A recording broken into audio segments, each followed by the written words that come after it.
Hello, everybody. Today I'm talking about the uh, three positive aspects of 2020. And actually, 2020 is a much easier year to navigate than 2019. So it's my pleasure to inform you about that. They are a long Vargotama for Jupiter and Saturn. There are many Mahapurusha yogas by transit for us to enjoy and make good energy from. And there is Rahu Ketu are in strength and in dignity, so they will also behave themselves. So many more. And I'll talk about the three most important aspects that are taking place. As you know, that I'm doing all the transits all the time. So you'll be totally up to date on what is happening. But this is an overview, and then we'll zoom into specific areas as the time comes.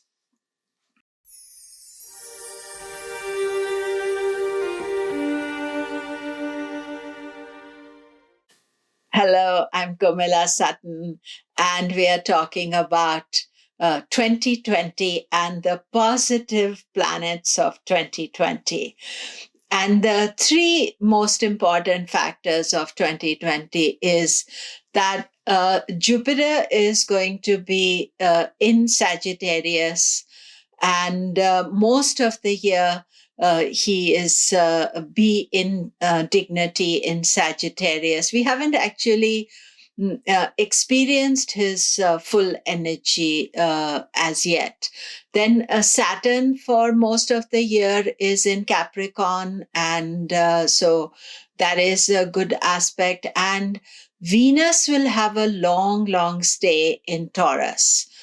And then over and above that, you'll see that number of Mahapurusha yogas are going to take place. Three of these I've already told you. Jupiter will do Hamsa Mahapurusha yoga. Venus will do Malavya Mahapurusha yoga, Saturn, Sasha Mahapurusha yoga. Mars will have two transits, positive transits of its yoga as well. And Mercury will also have these transits. So Mercury, Mars, they will do every year. But the rare aspect is the Jupiter, Saturn, Venus, all three in dignity. And then Rahu Ketu also are very powerful in this year. And powerful Rahu Ketu can be very productive. It's not necessarily negative energy. And finally, I think that what you have to look at is the Vargotama of Jupiter and Saturn. So let us look at it one at a time. So the Mahapurusha yogas galore. Let's talk about that. So Mahapurusha yoga happens when a planet is in its own sign or in dignity. And I did a master class on Mahapurusha yoga. I will put a link to that. And so in 2020, there are 5 Mahapurusha yogas that can happen, and we are going to experience all 5 of them. So that is very, very rare. And Jupiter will be throughout the year, except for a little while between 29th of March to 29th of June, when he goes into Capricorn. But Jupiter is in Hamsa Mahapurusha Yoga up to 20th of November. Then Saturn from 24th of January all year is in Sasha Mahapurusha Yoga. So that is a solid aspect, and we will all enjoy that. Saturn for the next 5 years is in dignity. So the Mahapurusha Yoga of Saturn continues because it will be Capricorn and then it will be Aquarius. So this is a point to celebrate, because Saturn gives hard work, responsibility, equal opportunity for all.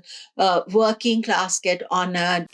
So then Venus is going to have an extraordinarily long Mahapurusha Yoga, Malavya Mahapurusha Yoga, which is the blessing of Goddess Lakshmi.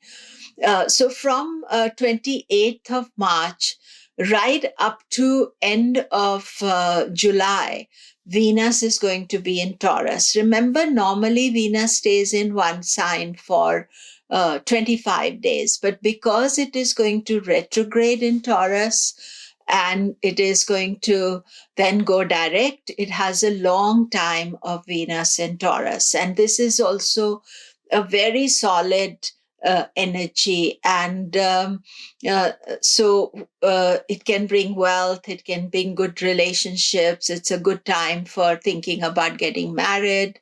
It's a general feel-good factor. Then we will get Mars in a Mahapurusha Yoga twice. In January, we begin the new January with Ruchaka Mahapurusha Yoga. And then we will have later on, again, when Mars is in Aries.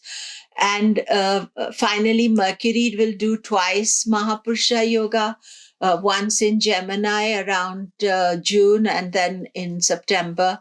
Now, I'll do the separate ones for these, but the overall aspect is that all the 5 possible Mahapurusha Yogas that can happen will happen in 2020. So opportunity for every sign, for everybody to have a good time, a good energy. And of course, there is no Saturn Ketu, no Mars Ketu. The last few years have all been very fraught. So let us look forward to 2020 with optimism. Then the second very unusual factor is that Jupiter and Saturn are both going to be Vargotama. And this is something that is quite rare. Jupiter and Saturn. So first Saturn goes into Vargotama on 26th of December and remains Vargotama first in Sagittarius, then on 24th of January, it goes into Vargotama in Capricorn. And I'm just going to read the dates because I don't want to make a mistake about it. And so then it will be from 24th of January to 22nd of February, Vargotama in Capricorn. And after Capricorn, it will go out of Vargotama, then it will retrograde back into Vargotama again from 5th August to 28th of September. And then from 28th of September to 19th November, it will be Vargotama direct. And then Jupiter will also be Vargotama because Jupiter goes into the end of Sagittarius and then goes into Capricorn. So Jupiter's Vargotama is from 7th of March to 29th of March in Sagittarius. Then 29th of March to 15th May, it is going to be direct in Capricorn. Then it retrogrades back in Capricorn from 15th May to 29th of June. And then 29th of June to 27th of July, it has direct in Sagittarius. So, and then it will go again into Vargotama on 30th of October to 20th November in Sagittarius and 20th November to 7th of December in Capricorn.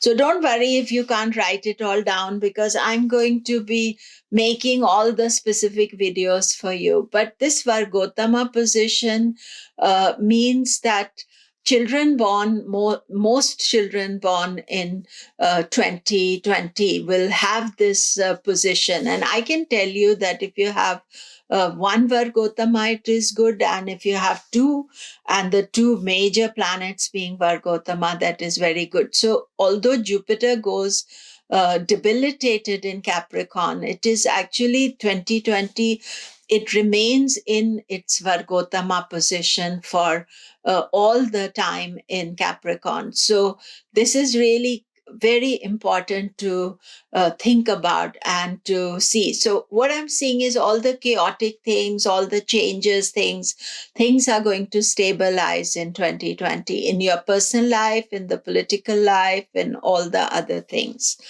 Then the third most important factor is that we have Rahu Ketu are very strong. So as we begin the new year, Rahu is in Gemini and Ketu is in Sagittarius. And then in September, they will go into Taurus and Scorpio, exalted positions. Actually, Sage Parashar also likes, says Mool Trikona of Rahu Ketu is Gemini Sagittarius. So these are power positions for Rahu Ketu. And Rahu Ketu can make us achieve anything we want.